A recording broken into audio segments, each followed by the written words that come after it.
While Harley Davidson dealers across America are publicly admitting to staffing crises, what is happening behind those closed service bay doors is not a staffing problem, it is a collapse. A Harley Master technician with 14 years of dealership experience has just exposed what is really going on inside the system. If you own a Harley right now or are thinking about buying one, you need to hear this before it costs you serious time and money. Ford's Chief Executive Officer Jim Farley recently admitted on record that there are 6,000 empty service bays across Ford dealerships in America right now. The media covered it as a Ford story. It is not a Ford story. According to industry data, there is a shortage of approximately 400,000 repair technicians across the entire automotive and power sports economy. That number includes every Harley Davidson dealership in the country. Picture this, your Road Glide, which costs $25,000, breaks down on a Sunday afternoon. You trailer it to the nearest authorized dealer on Monday morning. They have the lift, they have the diagnostic equipment, they have the proprietary software, but there is no certified Harley technician available to touch it. That service bay sits empty while you are still making $400 a month in payments on a motorcycle you cannot ride. According to the Motorcycle Industry Council, the power sports sector faces a shortage of over 50,000 unfilled technician positions right now. The industry needs to bring in 7,000 new trained technicians every single year just to replace the ones retiring. In 2023, trade programs graduated fewer than 3,000 qualified candidates. The gap compounds every single month. Executives blame a labor shortage and a lack of respect for blue-collar work. Then the actual mechanics responded, and what they revealed changes everything. A Harley Davidson master technician with 14 years of dealership experience shared his story publicly after watching the Ford interview circulate online. He did not just disagree with the executive narrative, he dismantled it with real numbers from inside the service department. He explained the reality of flat rate pay on Harley warranty work. Here's how it actually works. You bring your motorcycle in for a warranty repair. A primary chain tensioner failure on a Milwaukee 8 engine is a common example. The manufacturer's flat rate labor guide assigns a fixed time to that job. The mechanic gets paid for that time regardless of what the repair actually requires. The problem is the flat rate was set by engineers in an office, not by mechanics in a bay. The actual repair might require removing the primary cover, draining fluids, accessing components buried behind other components, and then reassembling everything to factory torque specifications. Mechanics report real-time running 3 to 4 times the book rate on complex warranty jobs. The technician gets paid for 1 hour but works for 4. He is literally losing money every time he fixes your Harley under warranty. Would you work for free? Of course not, but that is exactly what the flat rate warranty system demands. Now you understand why the bay is empty, and right now there is a specific problem affecting thousands of Harley Davidson owners that exposes exactly how broken the system has become. The Milwaukee 8 engine, introduced in 2017 across the touring and softail lineups, has been experiencing a pattern of oil consumption and cam chain tensioner failures that owners and independent mechanics have been documented extensively on ownership forums and social media. Owners across the country report the same progression.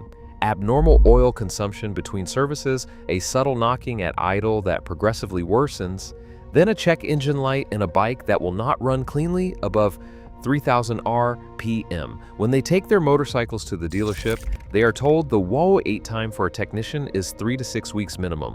One owner shared his experience publicly. His 2021 Street Glide Special, with fewer than 18,000 miles, developed a cam chain tensioner failure.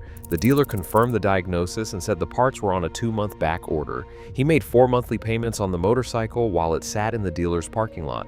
He did not receive a loaner, and he received no assistance from Harley Davidson Motor Company. Another owner reported his 2022 Road King experiencing primary chain case issues at 22,000 miles. The dealer had 1 certified technician on staff, covering all warranty and customer-paid work. The bike sat for 5 weeks. The owner calculated he paid over $2,000 in loan payments while his motorcycle was mechanically unavailable. This is not an isolated incident. This is the system working exactly as it was designed to work, just not for you. But there is a deeper layer to why your Harley is sitting in that parking lot. And it starts with how Harley treats the people responsible for fixing it. Harley Davidson Motor Clothes and Accessories generates significant retail revenue. The motor company's financial reports highlight merchandise sales prominently. What they highlight considerably less is the economics of the technician pipeline that keeps their warranty obligations functioning. Harley Davidson University, the manufacturer's own training program, requires dealership-sponsored enrollment, multiple certification levels, and ongoing training commitments that fall primarily on the technician's own time and the dealership's training budget. A fully certified Harley Master Technician represents years of manufacturer specific training layered on top of baseline mechanical training. The financial entry cost mirrors what is destroying the broader industry. Automotive and power sports trade, school runs between $30,000 and $60,000. Add the personal tool investment required before a technician turns a single billable wrench inside a dealership bay. That investment routinely reaches $20,000 to $50,000 over the first several years. The technician owns the tools, the dealership owns the lift, the manufacturer owns the diagnostic software, the technician assumes all the financial risk. Entry-level Harley technicians earn between $35,000 and $42,000 annually in most markets.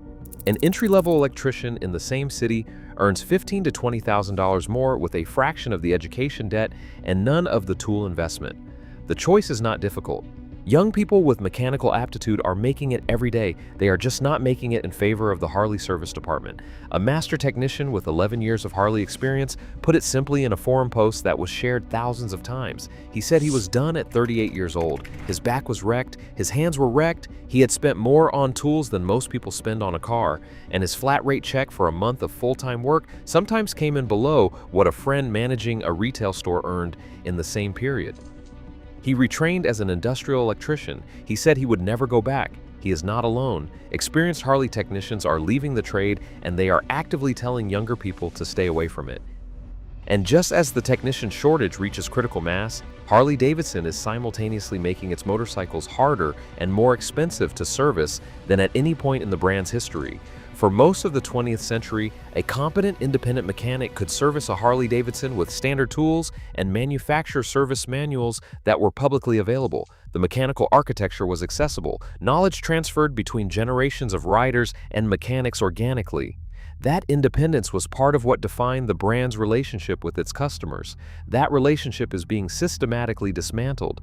Modern Harley Davidson motorcycles require the Harley Davidson Digital Technician diagnostic platform to perform functions that used to require nothing more than a wrench and a timing light.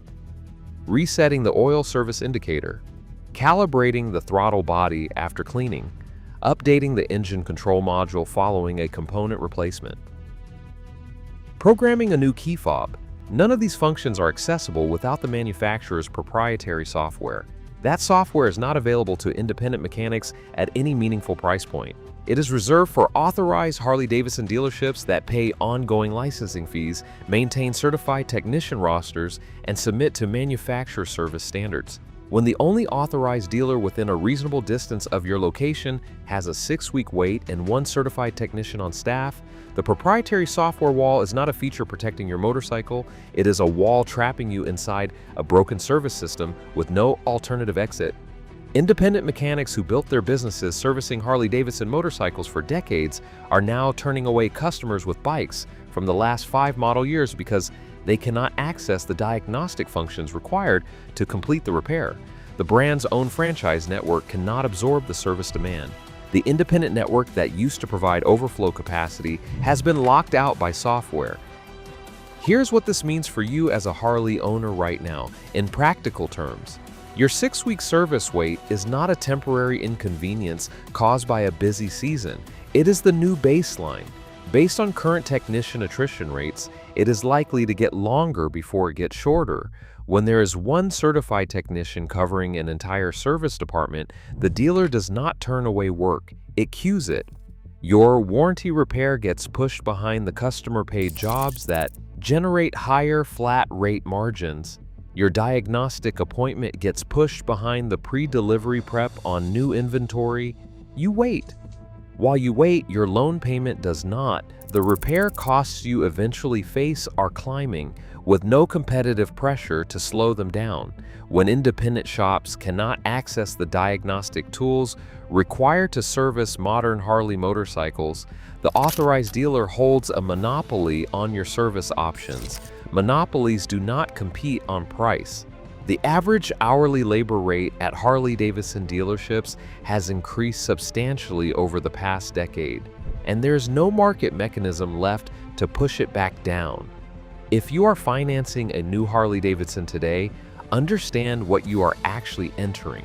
You're making a 5 or 6 year financial commitment to a product that the manufacturer's own service network may not be able to support within the warranty period. A product that requires proprietary software to diagnose.